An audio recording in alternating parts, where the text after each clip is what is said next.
Principal Matters podcast, episode 203. Hi, friends. This is Will Parker, host of Principal Matters, the School Leaders Podcast, where each week I bring you inspiring, innovative, and imaginative ideas for your own school leadership. This week, we're talking about cultivating play in your leadership with my special guest, Dr. Jeff Springer. Jeff Springer is an educator of 34 years and the founder of Spring Strategies, LLC, and the Goal Team, getting others to achieve higher levels, which he created for helping high school students and young adults to maximize their personal leadership potential.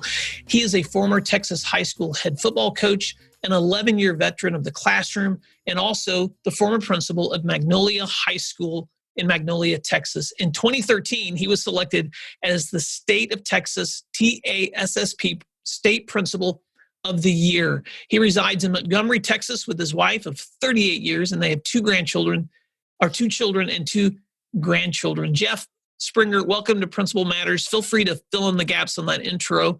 And if you have anything else that you would like listeners to know about you, why don't you let us know? Well, Will, let me just tell you, it's an honor to be on this. I've been listening to you for a while, so appreciative of the work that you do.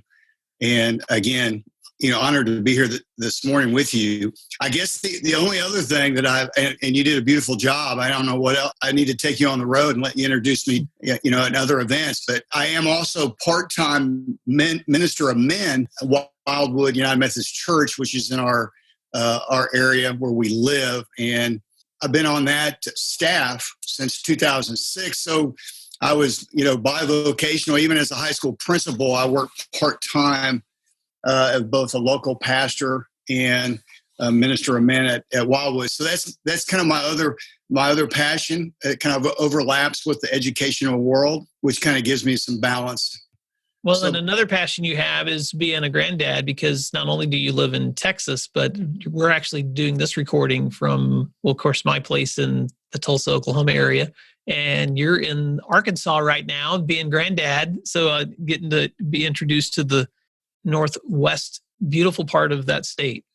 Oh my gosh. Yes. I've driven through Arkansas many times, but typically more eastern through Little Rock and then through Tennessee. And then my son used to live in Illinois and so forth. So I would kind of bypass this part. This is a journey, or new horizons for me. And it is beautiful. And so it's great to be here. I was able to be here for Father's Day. I had to thank my son-in-law for sharing his day with me, and his two precious girls. And we're just proud. We're so blessed to be here. Well, Jeff, you and I have been interacting for a long time, because when I looked back at my notes from our conversations years ago, and in 2012, I was recognized as Oklahoma's Assistant Principal of the Year. And in 2013, you were recognized as the Texas State Principal of the Year for TASSP. And we started corresponding all the way back then when you were still at Magnolia High School. And so you have been an active, engaged leader, dad, coach, and pastor. So much of the work that you do centers around positive relationships. And that's one of the reasons I'm so glad we're circling back to have this conversation, because I would just love for Principal Matters listeners to get a sense of the work that you do, especially work that's connected to what you call play, P.L.A.Y. And so, which is going to be the topic of our conversation today together. And I just want you to set the stage for listeners. Why do you use that acronym? What does it mean? And how can this acronym be essential for leaders as they think about the importance of how they connect with their students, their teachers, and their community members? So let me just let you dive right in first to defining what play means. Absolutely. So in 2016, when I was addressing my senior class for the very last time, I was there 14 years as a high school principal, and I always did a kind of a state of the class principal's message at graduation. I love graduation day, but at my final graduation, my beginning of what I call repurposing into the next journey was I announced to the crowd and to the students that I was going to play more in this next stage or phase of my life. Play was always kind of a mentality that was, a culture that we tried to either directly or indirectly, build at at Magnolia High School to create something that maybe was different when people walked through the door, that they felt something different. Most people that know me know that I love acronyms. They also know that I, like to throw a hashtag in front of it, and then we run with it. So P.L.A.Y became really something that I even took into my doctoral work that I began at the young age of 57, which was last semester as the principal at Magnolia High School. I just finished in April, and I even did a dissertation on the perception of play by secondary school leaders and its role in fostering a positive culture. But as far as the acronym goes, it stands for people, love, acknowledge, and yearn. And in essence, if you do those four things, if you are involved, if you are infused, if you have infused yourself in those elements or those tenets, essentially it's not the playfulness that a lot of people associate play with, or playground, or the physical play, but it is the engagement of doing things that give you purpose and direction and amplifies your leadership. And so people is P stands for people. Who are your people? Your inner circle. As the leader, those that you work with need to feel that they are, one of your people. Even if they're not necessarily in your inner circle, they need to feel valued and appreciated.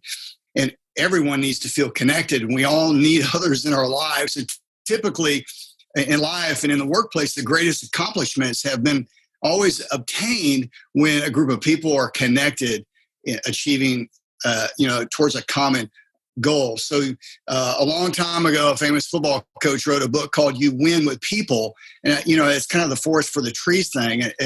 We are, as leaders, it's sometimes a lonely job, but we need to surround ourselves with people and those people that care about our journey. And so that's a question I ask a lot of, my administrative friends and those that aspire to be leaders in education and business and ministry. Who are your people? Which definitely leads into the next one. And they don't necessarily build on each other, but they're all important elements, I believe, in this play concept. The second part is the L stands for love. Michael Fullen, I'm sure you're familiar with Will, wrote the book Change Leader. He wrote the book, What Effective Principals Do, All Effective Principals Do, What All Effective Teachers Do. He talks about impressive empathy. I love that, those two words put together. The impressive empathy should be evident in the leader's relationships. How you communicate, that you care about your people, that you give people the opportunity to grow. And if you care about them, you provide those opportunities, those platforms, even providing specific plans to grow through their deficiencies. That every individual should be able to establish their own plan of action and get coaching and are valued by the other team members. So, and also, how do you love? How do you convey that? How do you communicate that? How do people that work with you know that you care about them? How do you convey that on a daily basis? The next one, A, stands for acknowledge.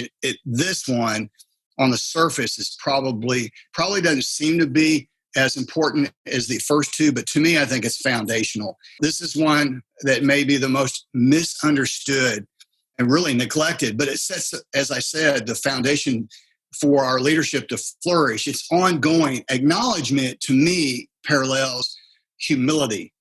And a lot of times we lack humility in our leadership. It's easy to acknowledge the obvious, the successes, but, look at even the current events of today on so many things that we need to acknowledge. Great leaders find ways to acknowledge success in our people and others, but at the same time show transparency in our own shortcomings. It kind of an attitude that I'm going to borrow from a conference that I attended that says it starts with the idea or the statement as a leader that says, as far as I'm concerned, I'm the problem. And so we don't always have to be right, but that transparency makes us real. We acknowledge not only success, but those areas that we're deficient, so we can make a plan of action and transform our cultures. Transformative cultures thrive on acknowledgement of their most important resources. And again, that goes back to people and love, because our resources are each other. And then finally, this one makes me smile. I can't say the word with that smiling. Y stands for yearn. Fullen also talks about the term positive deviance. He says positive deviance should be an aspect of the leader's ability to see things differently.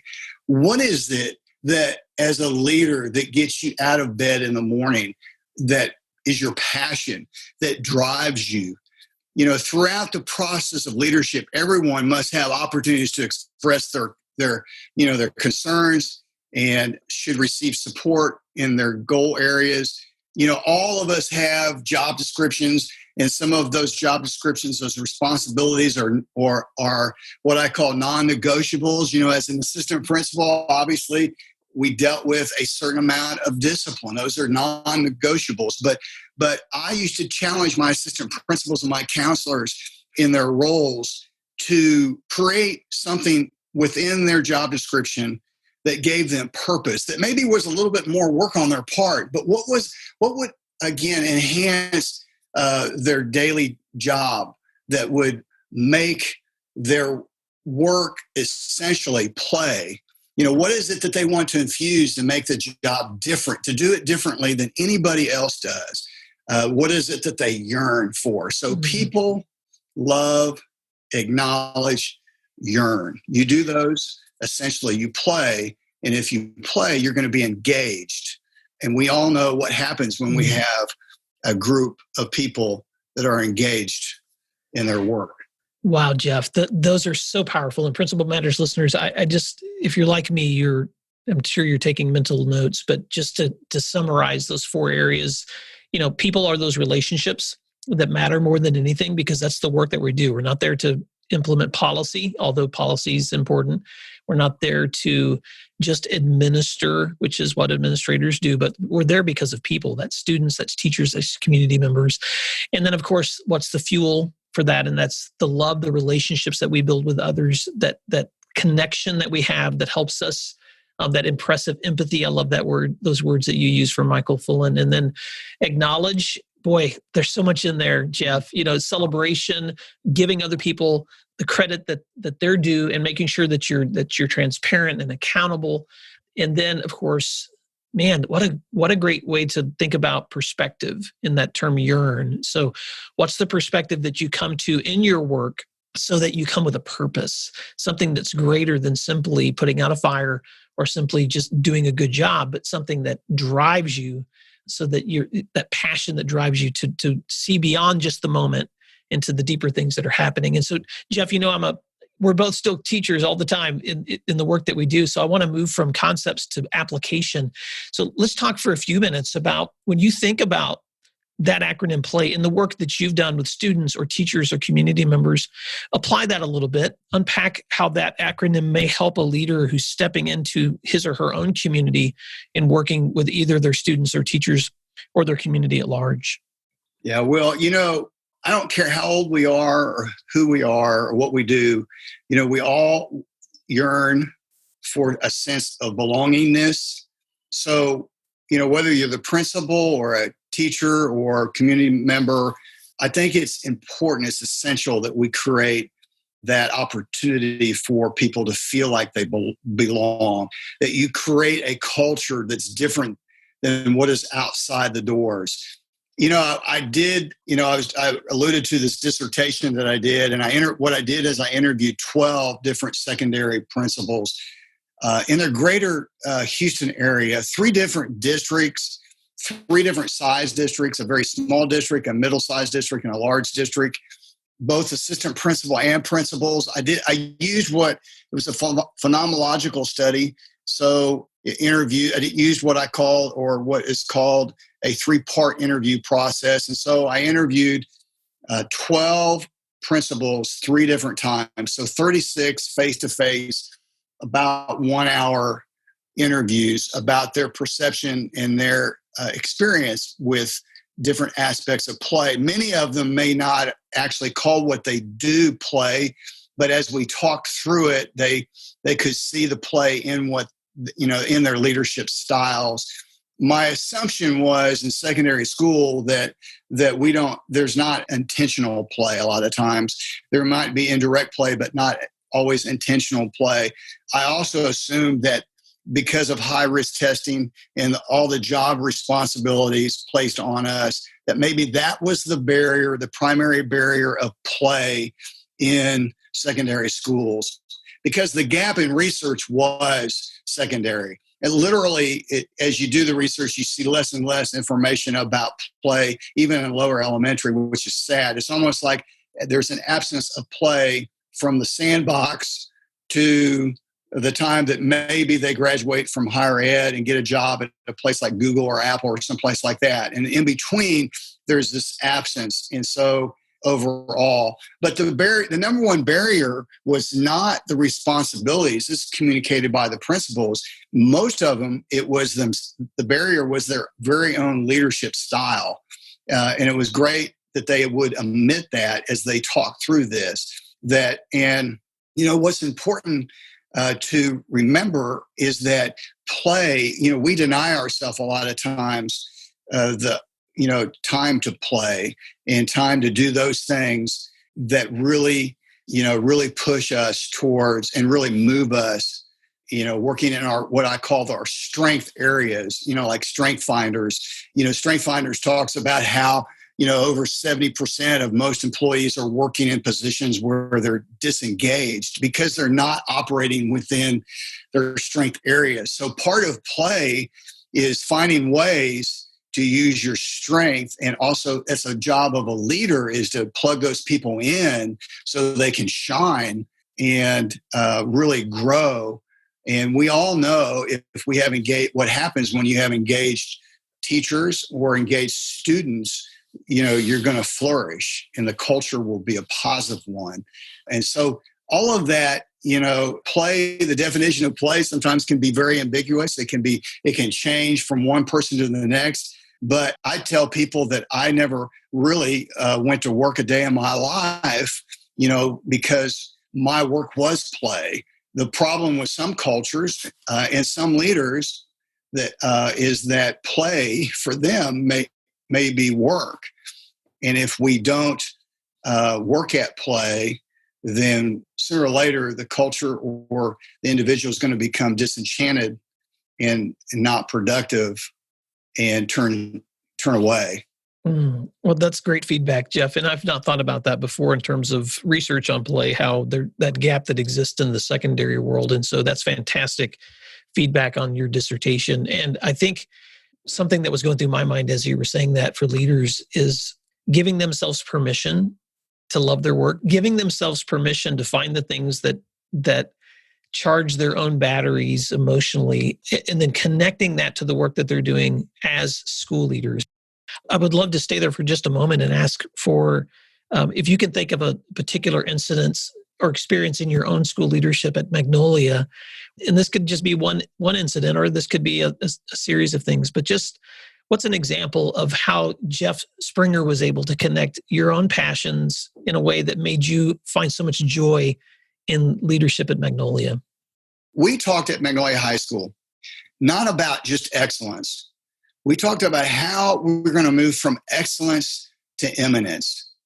Because I believe that even by accident, every once in a while, you can do something excellent. But to me, eminence is when excellence becomes the standard and you repeat it over and over and over. So we began to look at all the pockets in our building where we felt like we had reached that level of excellence. But we wanted everything to be excellent, and not just one time, but all time. And so that's when we would move to that level from excellence. We would hashtag excellence to eminence. Now, how do we get there? There's only one way to get there. Every single kid in the building had to believe three things. They had to believe that they were valuable. They had to believe that they were complete. And they had to believe and know that they were loved. They heard those three words every single day on the announcement.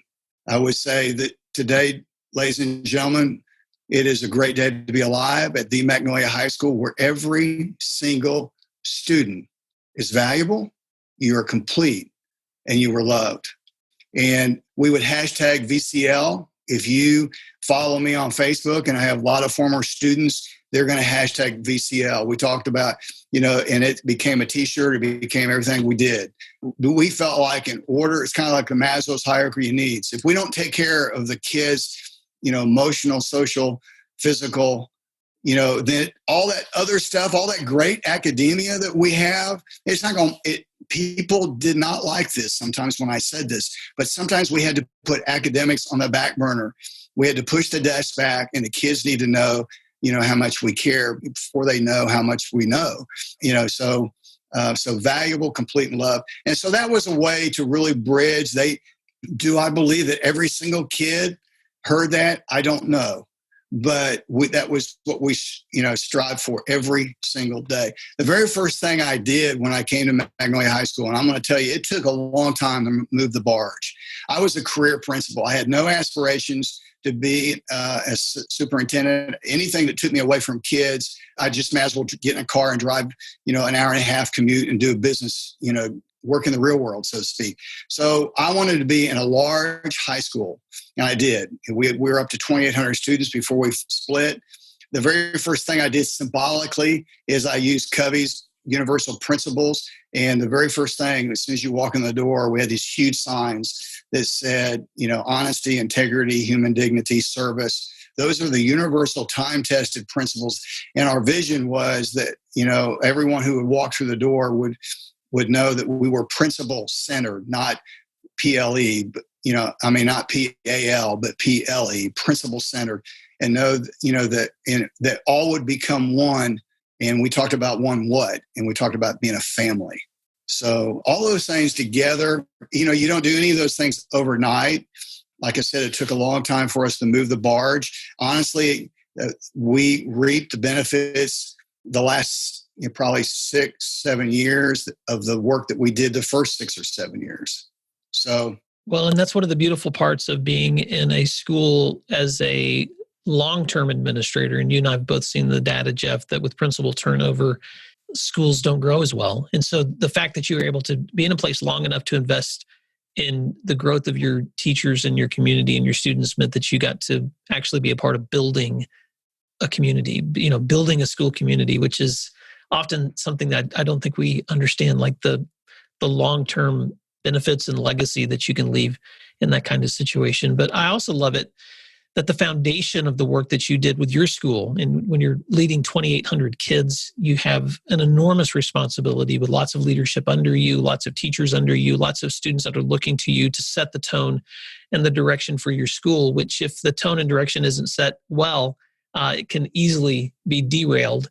Mm-hmm. And so I wanted to, while we're in this conversation about the importance of building that kind of culture that you've built through that philosophy of play, I want to just ask you, because I can't ignore current events. We're working in a time right now where principals are looking at the possibility of reentry during a global pandemic. They're looking at what's going on nationally with cries over inequities and racism, and school leaders trying to make sure that they're answering those concerns while at the same time building unity and moving forward. And so I just wanted to sit there for a minute with you too, Jeff, as you think about the importance of the kinds of culture that you're reminded of are so essential in your own leadership and in the leaders that you've researched and you've visited. Thoughts or ideas that you would have for leaders as they're thinking about stepping into a year that may be even more unpredictable than the one we've just had? Yeah.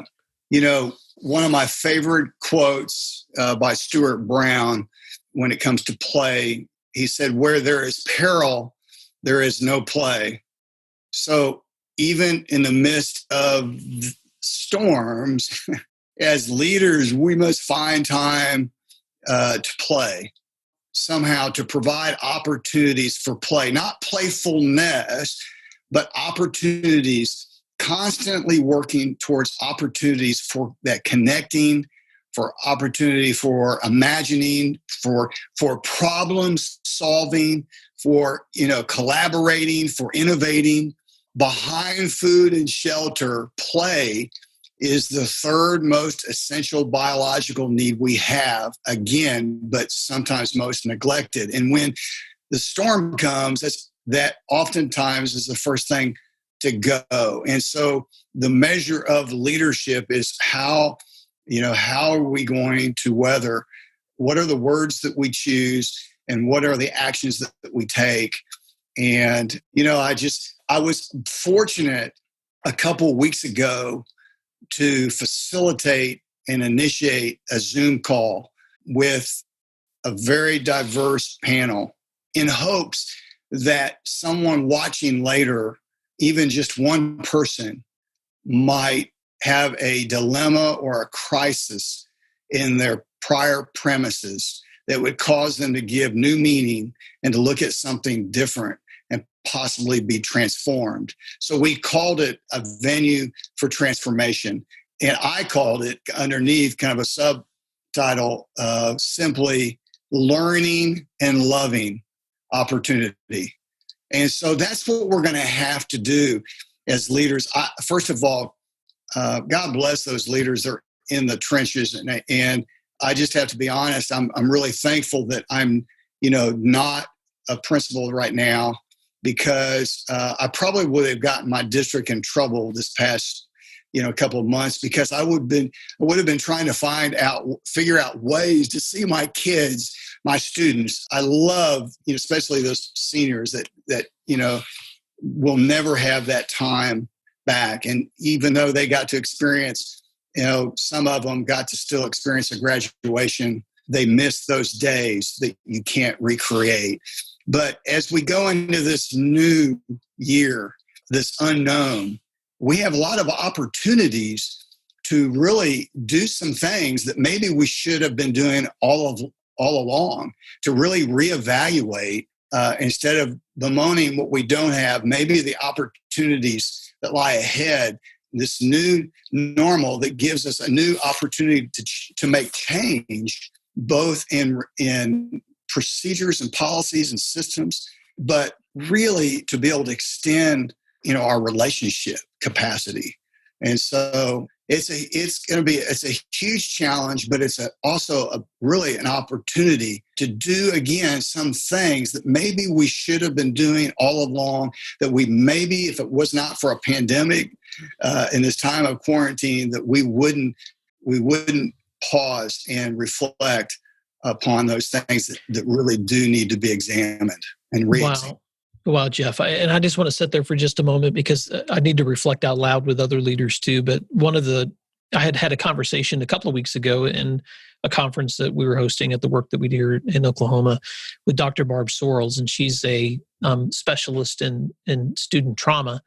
And something that she said in that meeting reminds me so much of what you're saying, which she said, Will, we really need to focus on making sure before we even start talking about academics when our kids return to school, that we've really focused on their social emotional needs first before we start jumping back into reteaching and trying to close the gaps, because you can't do one without the other. And that's so essential to what you're saying.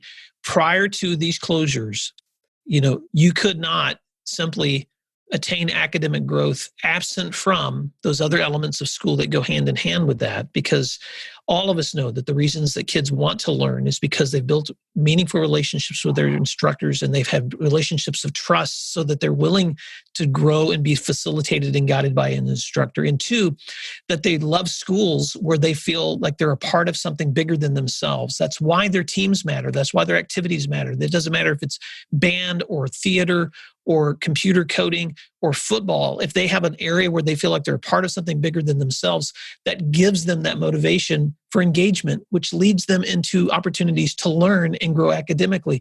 And so it all goes hand in hand. And I just want to remind leaders, as you're thinking about all of these possibilities, because I'm talking to leaders all the time that are looking at 2 or 3 different options as they start school, make sure all of those options are not absent from engagement. So whatever that means, however that looks, whatever that is required to make sure kids still feel like they're a part of the community, I think that's got to be essential, Jeff. So thank you so much. Other thoughts on that before we transition?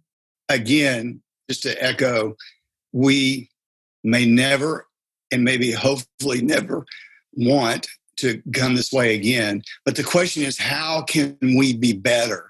I keep asking my men, in ministry as we go through this and we come out of this, whatever that out of this is or when that is, how will we be better? And we don't want to look back at this time and not have taken advantage of this, global pause that we have to restart and say, oh my gosh, I wish I would have taken advantage of that time to process and refocus and redo whatever it is that we need to do better to achieve that engagement that you're talking about. Well, Jeff, so many thoughts going through my head right now, including the idea that if you think in terms of the national or global experience that people are having, you and I never in our lifetimes have had an experience where suddenly sports are no longer available, suddenly activities are no longer available. In other words, globally removing the ability to play. And so this tough dynamic of whatever we do moving forward, we've got to maintain a commitment to those relationships, that engagement, which is why you and I both know that schools can never work completely if it's only by distance. And so, that's why we're yearning, obviously, for that reconnection at some point, a safe reconnection, but also whether that means that we have interruptions or whether that means we're back in traditionally or some kids are online, whatever that is, it has to involve that same culture and love and engagement. All of those aspects of play that you're describing cannot be absent just because we're in a pandemic or just because we're leading differently than we were required to before. Absolutely. Absolutely. Well, brother, let me give you an opportunity to wrap up today's conversation. If you had a parting word of advice or a piece of content that you'd like to recommend to other leaders, I'd love for you to be able to end with those words. And also, how can leaders stay connected with you, Jeff? Because you do great work and you are also, now that you're in this part of your career, you're also coaching and consulting with school principals. So give us your parting words of advice and then let us know how we can stay connected with you. Yeah, I wanted to share a couple books or resources. In my dissertation, I used two primary authors, researchers for my conceptual framework. And there's a book called Shine, S-H-I-N-E by Hollowell, and using brain science to get the best from your people, I highly recommend. And then he talks about the cycle of excellence, and play is at the heart of that. And then Iberly wrote an article in American Journal of Play in 2014 called The Elements of Play. And he talks about creating anticipation. What is it that we do that creates that excitement on a regular basis? The element of surprise and understanding and poise and those kind of things. So Hollowell and Iberly are two authors that I would highly recommend.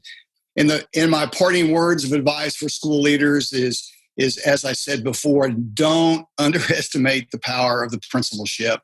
I reflected this morning on that question as I was pondering and thinking about my experience. And I would often wonder, as I stood in the middle of the cafeteria at lunches surrounded by 800 high school students eating, if I was really making a difference. Like, I would just say, Jeff, what are you doing? Are you, would they even know if I was not here? That kind of, but I want to remind you that the principalship and school leadership is a calling, and you are a lifesaver.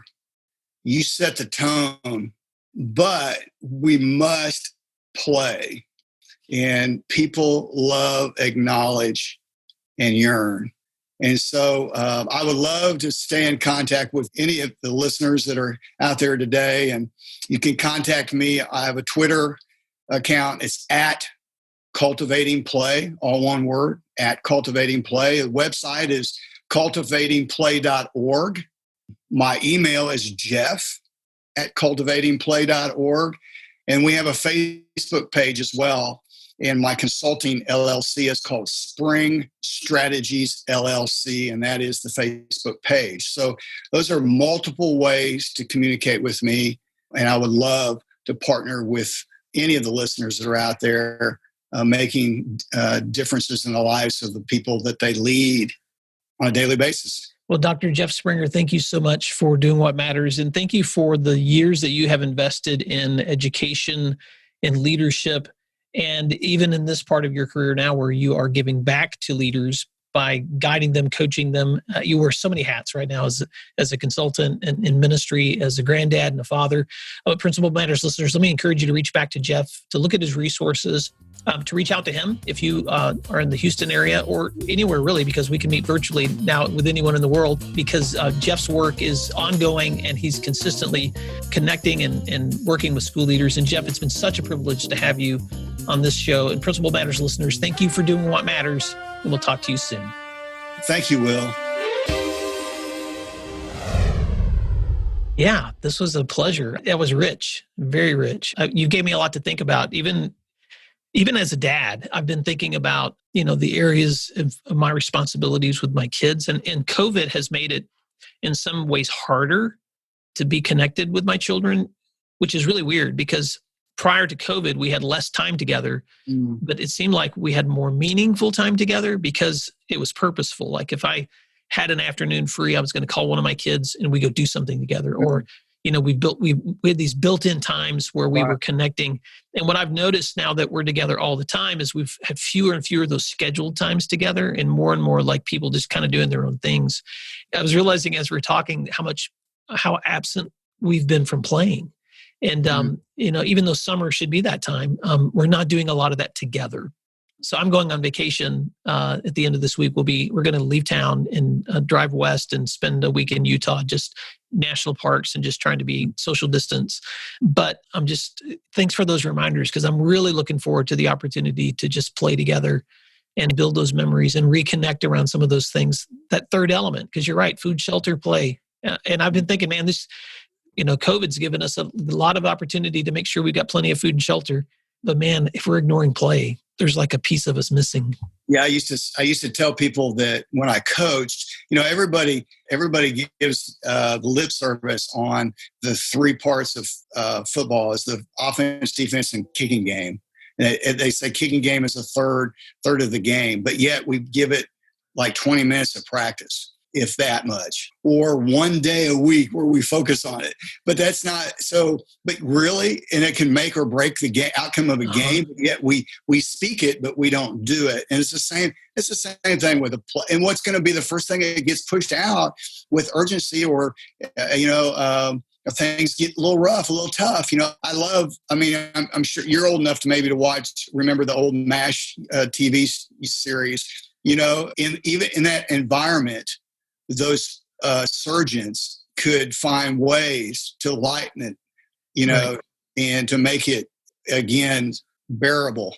Yeah, some of my favorite memories from even school leadership and some of the most intense, horrible moments I've gone through were, part of the strength I found during those times was finding other people I could laugh with and play with and cut up and just be able to just like find humor in the ridiculousness of things that were going on. I don't know how you survive if you don't have that. And so those reminders just make me want to make sure I'm cultivating that today. Well, the longer you go, the longer you do something, you better surround yourself with, the people that care about your journey. And, the biggest obstacle I have in conversations with play is that there's organizational play, there's serious play. Play leads to creativity, innovation, all that. It's not just the play box, it's not, or play room, although that's important.